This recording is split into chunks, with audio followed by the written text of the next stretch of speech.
This is Montgomery County. We celebrate the heritage, the contribution, the hard work for a Latino, Hispanic community that has helped build this county and this great nation.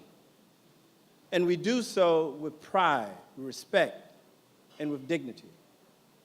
We do so to honor all of those who preceded us, those who had a much more difficult task, to make certain that we can celebrate tonight, to ensure that our children and grandchildren will have an easier time as they traverse through this great nation.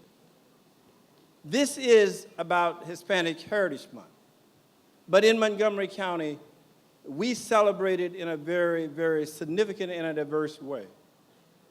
Nowhere else in this nation, I believe, that you could have such a diverse crowd of people from every walk of life, people who are leaders in our community, people from every ethnic and racial group within our community, here celebrating Hispanic Heritage Month. That is something that is special. Give yourself a round of applause for it.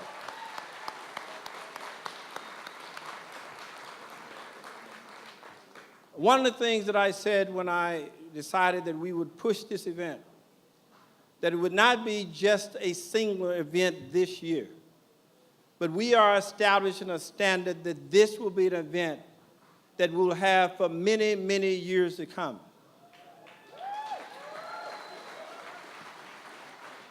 That we will grow this event, inspire others to be a part of it.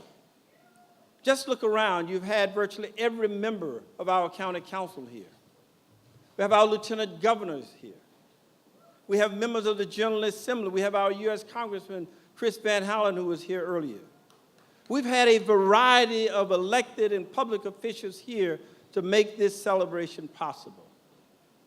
I want you to recognize what we've achieved here tonight. This is something that is special. This is something that is unique.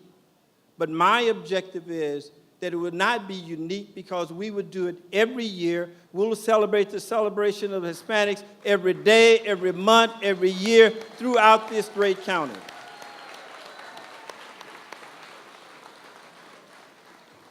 When I was looking at this office years ago, I had this statement that I wanted to make certain that every resident in Montgomery County, every citizen in Montgomery County, every person in Montgomery County will have a seat at my table and will have a voice in the decision that we made. I repeated that for a number of months, and finally someone, a very enterprising person, said to me, he said, "Mr. Leggett, I've heard you make that statement repeatedly, that you wanted to make certain that everyone had a seat at the table." And he said to me, "How can you make certain that everyone will have a seat at the table without pushing aside those who are already rightfully at the table today? How could you do that? How could you make certain that they would have a seat at the table without pushing aside those who were already rightfully at the table?" I said I would simply build a larger table, and that's the table that we see here tonight.